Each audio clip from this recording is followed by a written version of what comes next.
अस्सलामुअलैकुम। मेरा नाम महवश फातिमा शेख रफ़ीक है और ये मेरे साथी इनम फातिमा मोहम्मद तनवीर बागवान। हम दोनों 9वीं जमात से ताल्लुक़ रखते हैं। आज का हमारा टॉपिक है ज़रूरतुल इस्लाह की किस्मों में से एक मुतवाज़िल। ऐसा ज़रूरतुल इस्लाह जिसके मुकाबिल के ज़िले मुतवाज़ी और मुतमासिल हो, मुतवाज़िल इस्लाह कहलाता है। मुतवाज़िल इस्लाह की खुसूसियात। मुतवाज़िल इस्लाह के मुकाबिल के ज़िले मुतवाज़ी होते हैं। मुतवाज़िल इस्लाह के मुकाबिल के ज़िले मुतमासिल होते हैं। मुतवाज़िल इस्लाह के मुतवाज़िल इस्लाह के मुकाबिल के ज़ाविये मुतमासिल होते हैं। मुतवाज़िल इस्लाह के दो मुतवातिर ज़ावियों की पैमाइश का मजमूआ 180 दर्जे है। मुतवाज़िल इस्लाह के दो वितर एक दूसरे की तनसीब करते हैं। इसका एक वितर बड़ा और एक वितर छोटा होता है। इनकी पैमाइश मसावी होती है।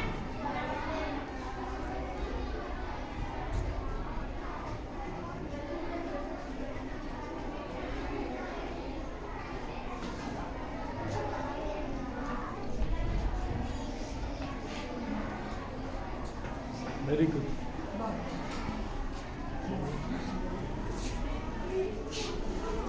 ऐसे पहचाने दोनों वितर छोटा और बड़ा कौन सा है?